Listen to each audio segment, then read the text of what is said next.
Olá, caro aluno, seja bem-vindo à sua aula sobre MR10. Em primeiro momento, vamos checar o registro de treinamento.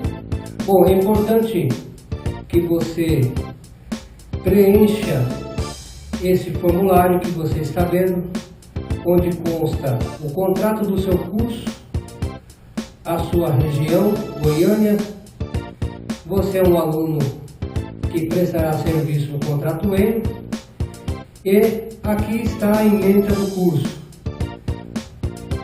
Nessa linha abaixo, o seu curso começa no dia 26 e vai até o dia 1º de março. Você deve assinar na frente do seu nome todos os dias, os 5 dias da sua presença no curso. Lembrando que a ementa, conteúdo programático, nós vamos falar sobre introdução à segurança com eletricidade, risco, instalações e serviços com eletricidade, técnicas de análise de risco, medida de controle dos riscos elétricos no módulo 1º. Curso básico de segurança em instalações e serviços de eletricidade MR10.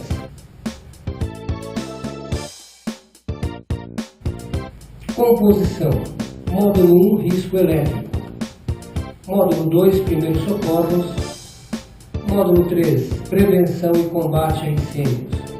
Objetivos: esta NR estabelece os requisitos e condições mínimas, objetivando a implantação das medidas de controle e sistema preventivo de forma a garantir a segurança e a saúde dos trabalhadores que, direta ou indiretamente, interajam em instalações elétricas e serviço com eletricidade. Introdução à segurança com eletricidade. Energia mecânica. Aqui nós temos um esquema do funcionamento de um veículo elétrico, onde dentro dele tem o carregador de bateria, as baterias, bateria auxiliar, freios regenerativos, que ou seja, faz recuperação da energia ao parar, redução, motor elétrico, conversor DC-DC. Nós temos outra forma de energia, que é representada pela iluminação, onde a corrente, ao passar pelo filamento das lâmpadas, elas sofrem uma modificação de energia de corrente para energia luminosa. Energia térmica. A energia, ao passar pela resistência, ela gera o calor, aquecendo a água. Hidroeletricidade. O que é? Temos reservatório nas hidrelétricas. Abaixo, a comporta de controle, ou conhecida como escotilha. O gerador logo abaixo, aonde a água, ao passar pela hélice da turbina, gira a turbina fazendo um movimento, geralmente girando em torno de 60 Hz por segundo. Energia térmica. Nós temos também as termoelétricas, que são as empresas que operam gerando energia a partir de bagaço, principalmente da cana, mas existe a biomassa, outros tipos de bagaçose, que vai servir para alimentar caldeiras e gerar pressões, movimentando também no mesmo processo a turbina, para que através desse movimento seja possível a geração de energia elétrica. Energia térmica. Biomassa. Nuclear. Embora represente significativamente a matriz energética, essa fonte de energia é muito questionável em virtude do risco e a impossibilidade de controle. E eólica, uma energia extremamente positiva, altamente sustentável, que é o vento a movimentar as pás das torres, ele movimenta a turbina e gera energia em fluxo contínuo. Solar, uma energia que está em grande expansão em virtude da quantidade de sol, principalmente em algumas regiões do Brasil. Os módulos, eles, ao receber os raios solares, a incidência, através das células que compõem cada módulo, que chega em torno de 72 células, ela transforma esses raios em energia solar. E através da composição das grids, que seja a composição dos módulos fechados em série, é possível gerar grandes potências e atender à demanda de acordo com cada necessidade. Da geração ao consumo. Então, existe no processo de geração a usina geradora, independente da fonte geradora, pode ser hidroeletricidade, usina fotovoltaica, eólica, biomassas, as térmicas, as energias renováveis. A fonte geradora vai gerar, geralmente ela gera em média tensão ou mesmo em baixa. É necessário haver uma estação elevadora para cada tipo de usina geradora. Essa subestação ela vai funcionar de uma determinada forma, e aí é necessário ter a transmissão. Nas grandes geradoras, essa transmissão é feita pelas torres de transmissão e as linhas de transmissões, até chegar nas subestações rebaixadoras. É de lá que essas subestações distribuem para as subestações de distribuição, representada aqui no nosso estado pela Enel Distribuição, que por sua vez vai distribuir tanto para os grandes consumidores no transformador em média tensão, ou para as residências em baixa tensão. Então nós temos esses três momentos na matriz energética: a geração de energia elétrica, a transmissão dessa energia e a distribuição de energia elétrica. Os tipos de centrais elétricas instaladas em megawatt para a geração de energia elétrica no Brasil. Então, o grande responsável pela geração de energia elétrica, segundo a Agência Nacional de Energia Elétrica, ANEEL, essa fonte é de 2013, 79,9% da geração ela é proveniente de hidrelétrica, que gera 70.754 megawatts. E aí, 18,51% de geração, os responsáveis são as termoelétricas, que chega a gerar 18.387 megawatts. E 2,37% são as termonucleares, que geram 2.007 megawatts. E outros que está composto para PCHs, as usinas fotovoltaicas, eólica, outras fontes de geração, que é responsável por 22.009 megawatts de geração. Estatística de acidente no setor elétrico brasileiro. Acidente no trabalho. Olha, fonte INSS 2003. 390 mil acidentes de trabalho, sendo 2.582 acidentes fatais. 13,5 óbitos para cada 100 mil trabalhadores segurados, redução de 32% em relação a 98, ou seja, houve uma melhora com relação ao passado. O panorama nacional de óbito no trabalho, pela fonte do INSS, levando em consideração a massa trabalhadora registrada em milhões, e mortes no trabalho, e o indicador de morte vezes essa massa trabalhadora. Vamos ver, em 2000, então, para 20 milhões em 2000 de trabalhadores formais, ocorreram 3.091 mortes, ou seja, um percentual indicador de 0,015%. Vamos aqui para 2003, a massa trabalhadora diminuiu formalmente, e a quantidade de acidente ela teve uma queda também para 2.582. E o indicador também, ele sofreu essa variação com perca de 2 pontos, né? Então teve um avanço. Panorama de óbito no trabalho com trabalhadores do setor elétrico. Então, a massa trabalhadora registrada, mortes no trabalho, percentual com relação a essa massa. Então, em 2000, houve uma massa trabalhadora do setor elétrico de 101 mil pessoas, gerando 64 mortes, um percentual de 0,63. Se nós olharmos o indicador atrás, vamos perceber que o principal motivo dos óbitos foram os acidentes no setor elétrico, e contribuiu muito, porque 0,15, sendo que só o setor elétrico ele respondeu por 0,63.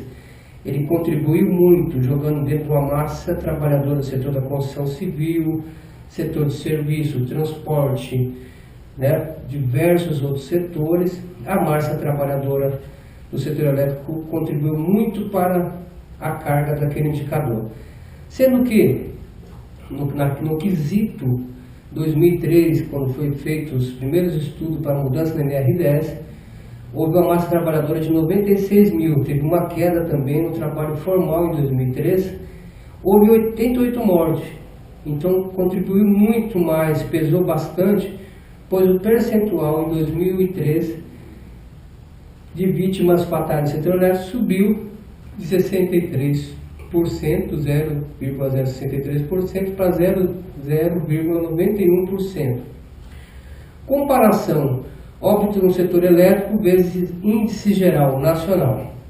Então a comparação, nós temos em 2000, nós tivemos 4,2%, em 2007 teve um aumento em percentual no setor elétrico. Então, comparando o setor nacional com o elétrico, o setor elétrico teve uma evolução muito significativa no sentido negativo para a questão de óbito no trabalho, segundo a fonte do INSS.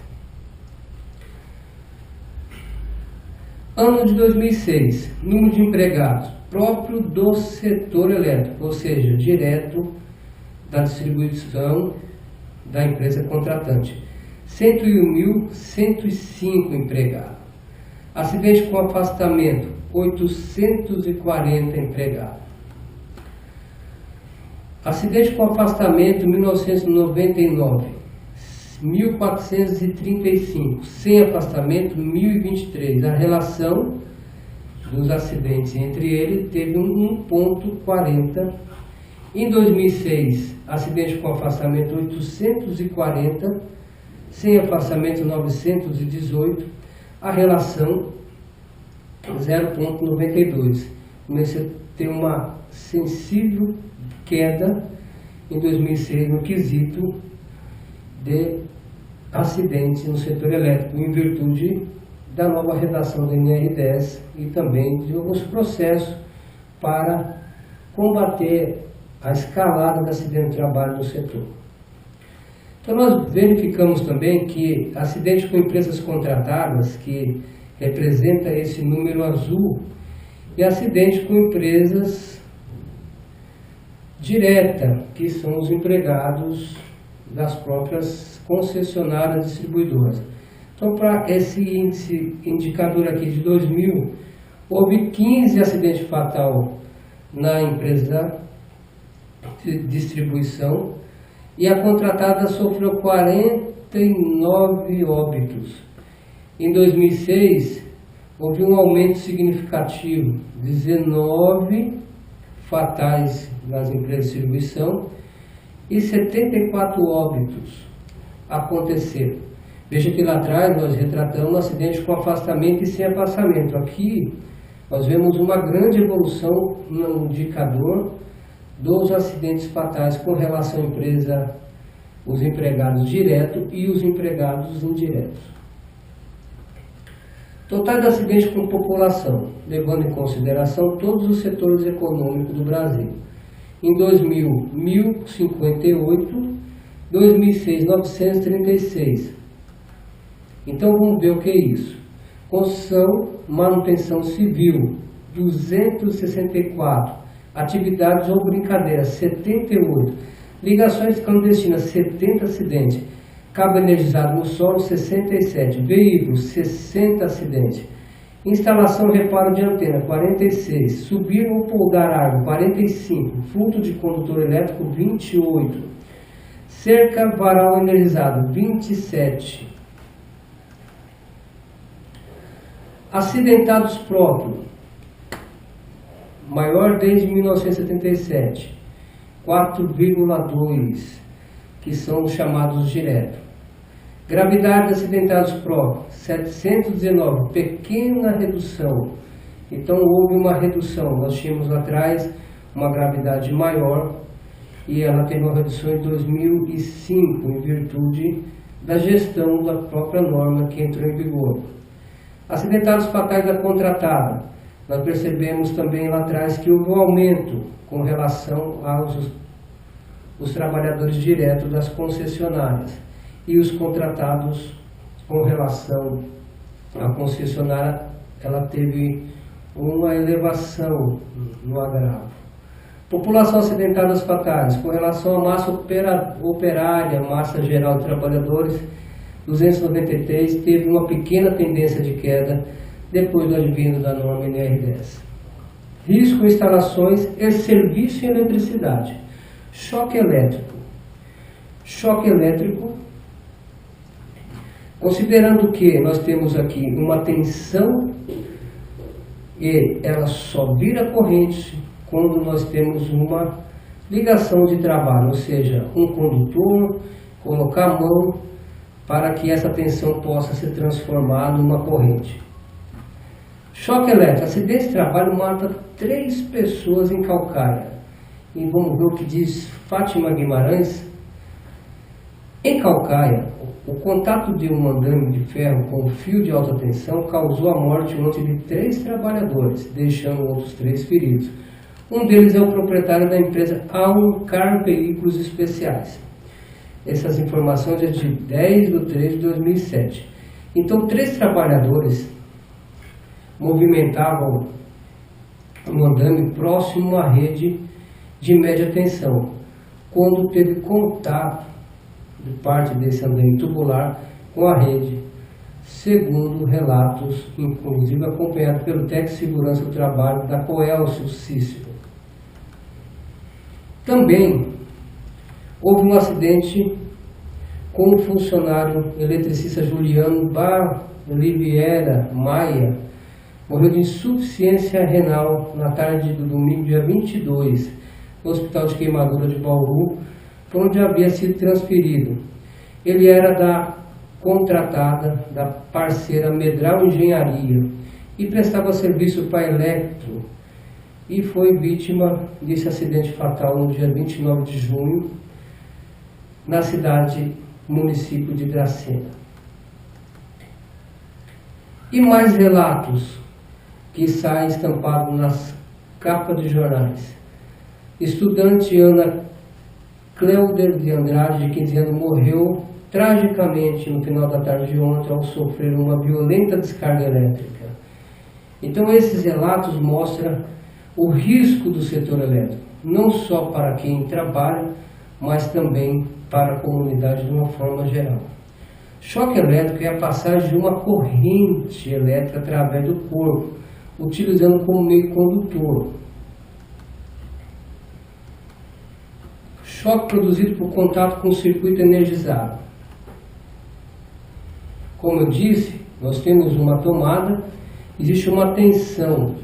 Só vai existir o choque se nós tivermos um contato, formando então o meio condutor, que é chamado a corrente elétrica.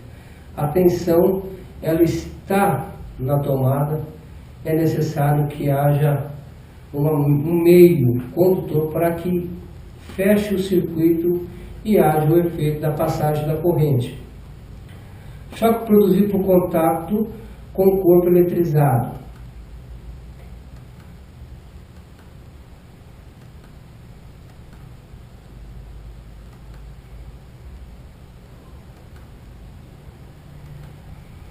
Choque produzido por raio de descarga atmosférica, onde nós temos a descarga em circuito aberto. Nós temos aqui o princípio que rege o fenômeno da eletricidade, que são os íons positivos e negativos, que numa corrente contínua é fácil entender isso quando o fluxo positivo ele é atraído pelo negativo, gerando assim então a corrente de um polo para o outro. Na questão da descarga atmosférica, existe essas duas grandezas em que o positivo, ao procurar o negativo, com a quebra da rigidez do ar, que nós temos uma resistência do ar, ele gera então esse fenômeno luminoso que nós vemos que é a descarga elétrica, que ao contato um com o outro, ele procura um potencial mais baixo. O potencial mais baixo é a Terra, onde descarrega todo o seu potencial, geralmente com milhares de volts de potência.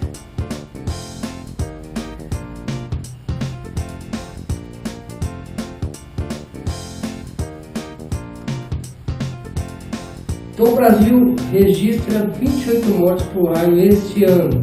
Isso nós estamos falando de 2008. O Brasil já registra apenas no ano 2008 28 mortes causadas por raio. O número é 64% maior que o registrado no mesmo período do ano passado, ou seja, 2007. Sensibilidade do organismo inicia em um ponto conhecido como limiar de sensação. Limiar de percepção. O corpo humano começa a perceber a passagem da corrente elétrica a partir de 1 mA. Limiar de não lagar. A intensidade de corrente para esse limiar varia entre 9 e 23 mA para homens, que têm mais resistência, e 6 a 14 mA para mulheres, que têm baixa resistência. Limiar de fibrilação ventricular. O choque elétrico pode variar em função de fatores que interferem na intensidade da corrente e nos efeitos provocados no organismo.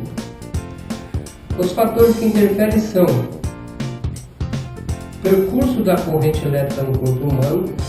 Então nós temos a tensão que está em um determinado ponto e existe um meio condutor que vai permitir que essa tensão, através de sua corrente, ela cria um caminho, procurando o potencial mais baixo, ou seja, a Terra ou a parte com menos resistência do corpo. E se esse caminho cruza a linha do coração, nós temos um agravo que vai interferir nessa questão do choque elétrico. Então existem diversas formas do contato dessa corrente também fechar com a parte com menor resistência, que é a Terra. E tem um momento também que ela não cruza a linha do coração, o que vai possibilitar um escape com vida.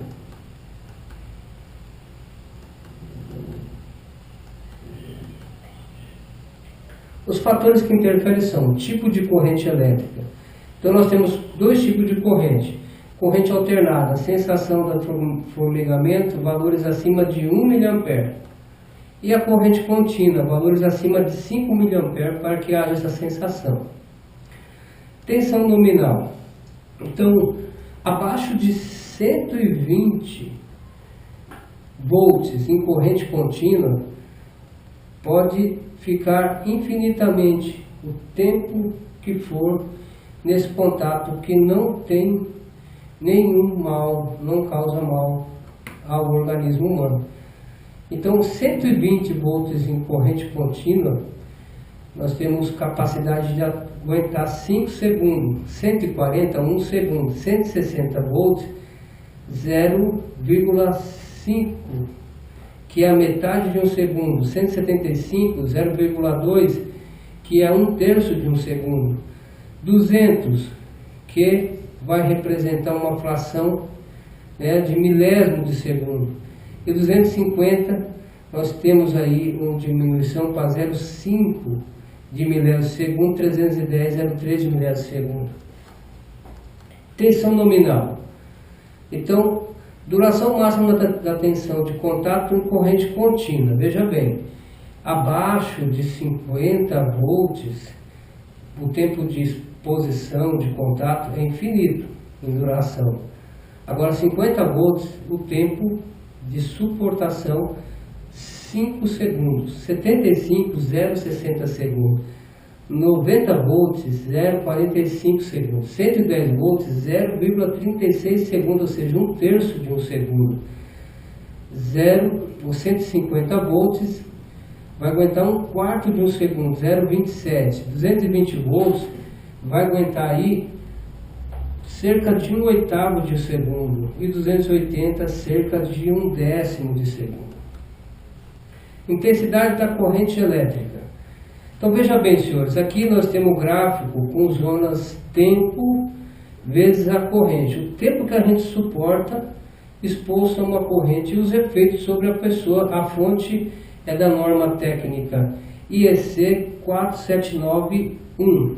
Então aqui nós temos o tempo de 20 a 10 mil, né, milésimo de segundo, e temos aqui a corrente, que é a corrente de fuga ou a amperagem, medida aqui em grandeza de amperagem até miliampere. Então veja bem, então nós temos aqui uma situação 1. O que quer dizer essa condição da situação 1? Vamos lá entender? Então zona 1, nenhum efeito perceptível. Por quê? Porque de 0,1, 0,2 nós não temos nenhum efeito, porque o tempo é de 200 milésimos de segundo. Então é um tempo bem pequeno, não existe efeito. Agora, numa condição de 0,5 a 5 ampere, aí nós temos uma mudança. Zona 2, efeitos fisiológicos geralmente não danosos. Por que não ficou danoso? Em virtude da quantidade no tempo, exposição baixa. Agora, entre 5 e 6, nós temos de 10 a 20 mA. Aí nós temos uma modificação. Aqui nós temos a zona 3, efeito fisiológico notável, parada cardíaca, parada respiratória, contrações musculares, geralmente reversíveis. Vamos ver então? Então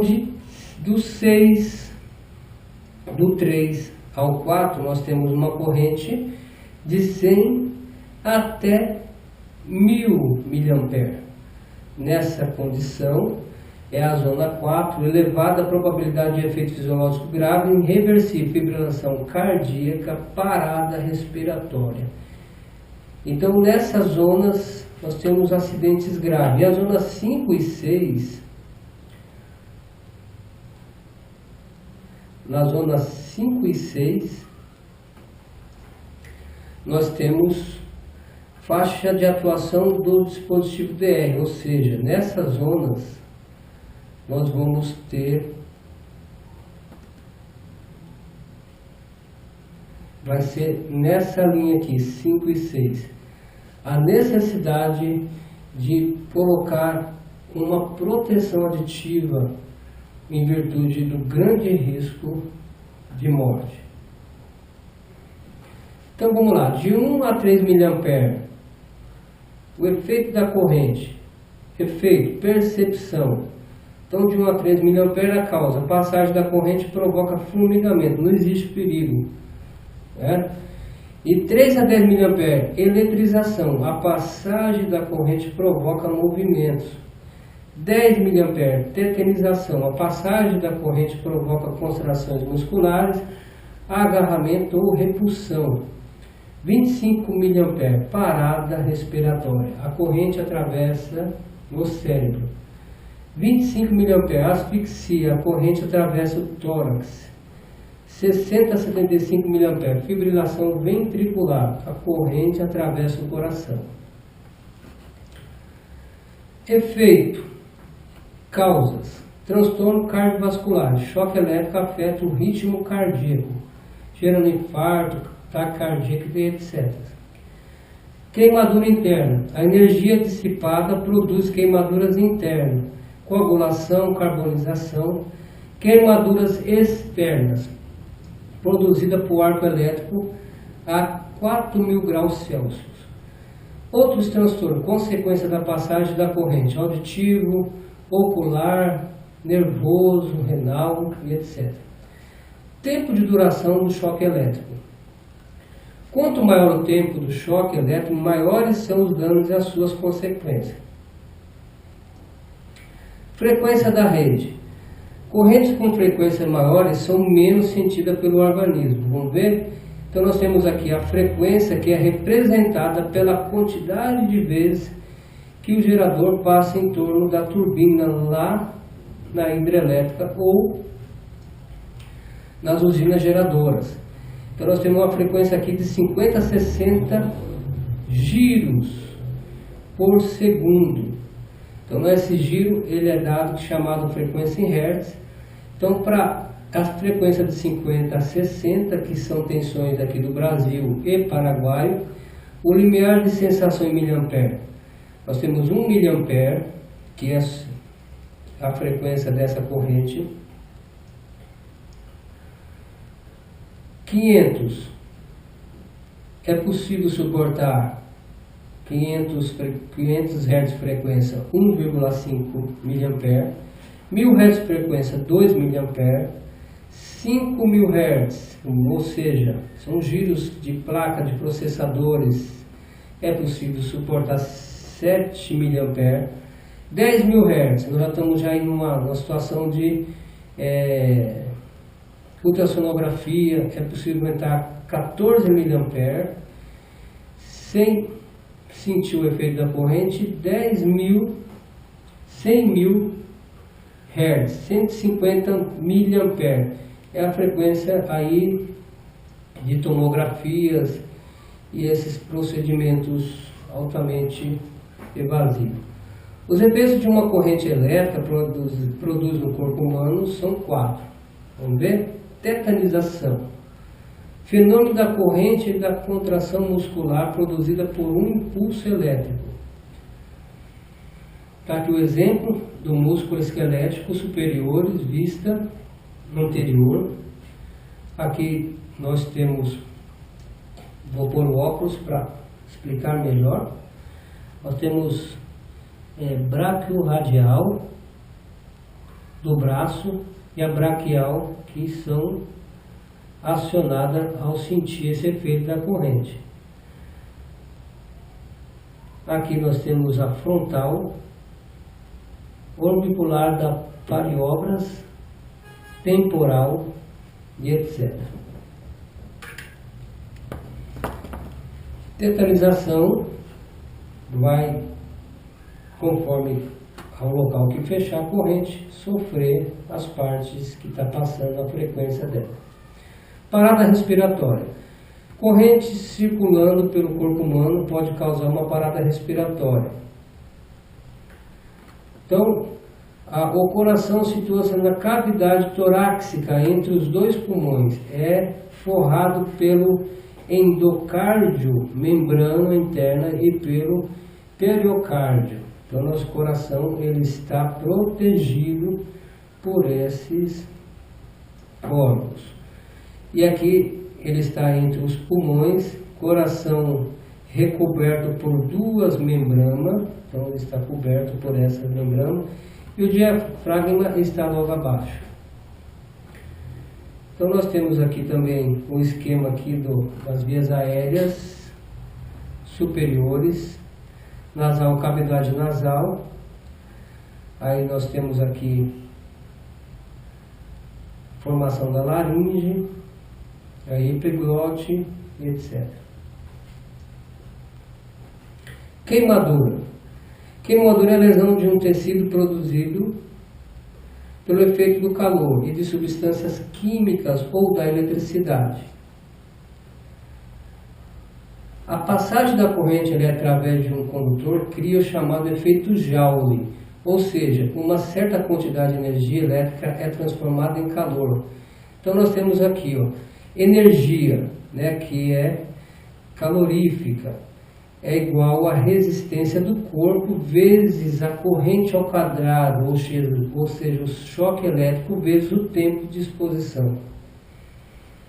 As queimaduras são classificadas de acordo com a extensão e profundidade da lesão e definidas em grau. Nós temos queimadura de primeiro grau, queimadura de segundo grau, queimadura de terceiro grau. Primeiro grau são queimaduras leves, onde ocorre uma vermelhidão no local seguido de um inchaço e dor variável. Atinge somente a epiderme da pele. E fica nessa condição, a vermelhidão, geralmente por exposição solar ou outro tipo de radiação, como fornos e altas temperaturas de cozinha. Queimadura de segundo grau. Nessas queimaduras ocorre uma destruição do epiderme e derme, com dor mais intensa e normalmente aparece em bolha no local ou desprendimento total ou parcial da pele afetada. Então essas duas regiões da pele, epiderme e derme, são afetadas, nós vemos a profundidade da lesão. E ela causa esse efeito, formação de bolhas. Queimadura de terceiro grau. Nesse caso, há uma destruição total de todas as camadas da pele, podendo o local ficar esbranquiçado ou carbonizado escuro. Então, as três camadas da pele, epiderme, derme e tecido subcutâneo, que é o tecido gorduroso, eles são afetados pela queimadura de terceiro grau. Aqui estão os exemplos. Extensão e severidade da queimadura. Baixa, menos de 15% da superfície corporal atingida. Média, entre 15% e menos de 40% da pele coberta. E alta, mais de 40% do corpo queimado. Então veja bem, como calcular isso? A cabeça representa 9% do nosso corpo. O pescoço 1%. Cada braço 9%. O tronco 36%. E as pernas membros superiores, 18% cada uma. Fibrilação ventricular. O fenômeno fisiológico mais grave que pode ocorrer quando a passagem da corrente elétrica pelo corpo humano é a fibrilação ventricular. Aqui nós temos um eletrocardiograma normal e um eletrocardiograma de fibrilação arterial. A diferença dos picos são bastante notáveis. Aqui é um DEA, desfibrilador.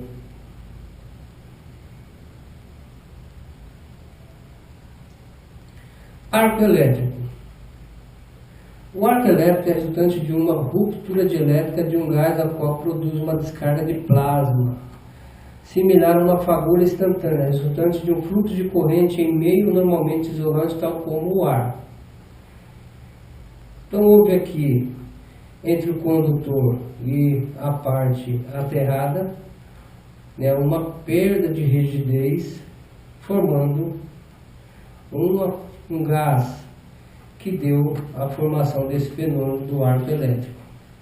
Arcos elétricos internos em público são muito perigosos e causam destruição. Então, um exemplo, geralmente eles fecham com a própria carcaça, aterramento, enfim, tudo que pode potencializar. Arco elétrico em cubículo.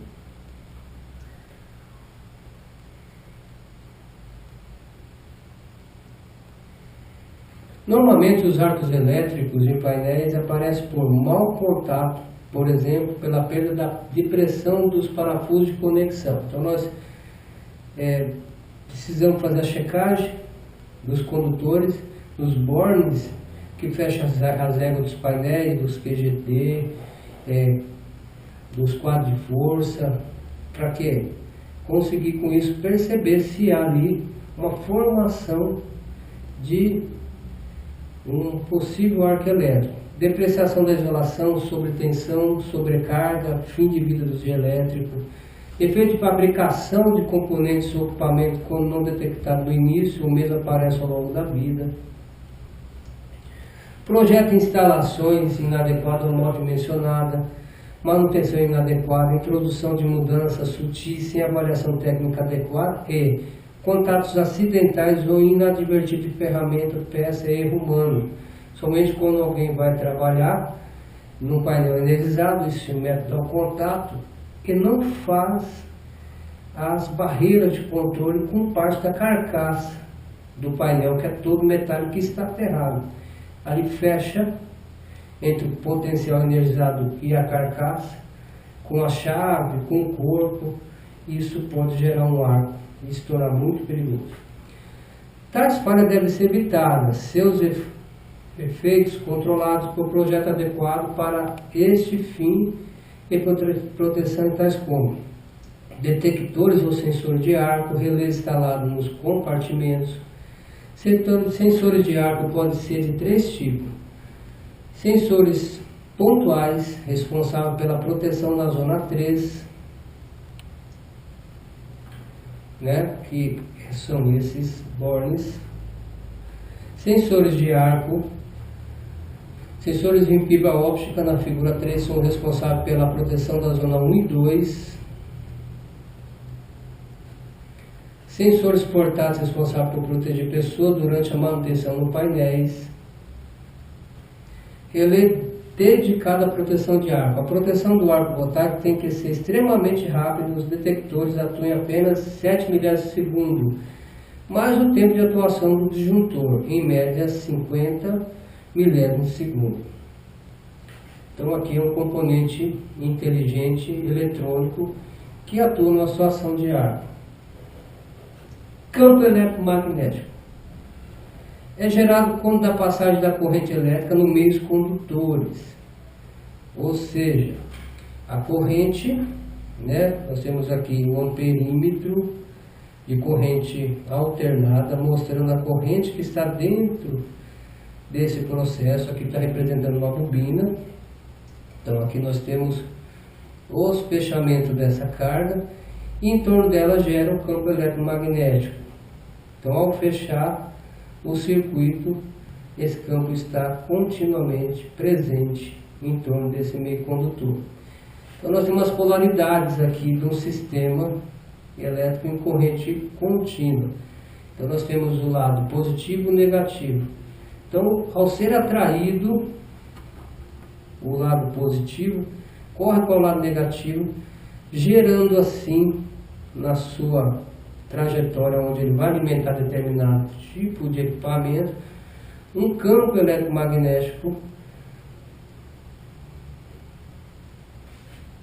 O campo eletromagnético está presente em inúmeras atividades humanas, tais como trabalho com circuitos ou linhas energizadas, solda elétrica, utilização de telefone celular e fornos de micro-ondas. Ok? Então aqui nós terminamos o módulo 1, falando sobre o risco elétrico, falando também sobre as demais matérias que nós nos propusemos conforme a nossa emenda.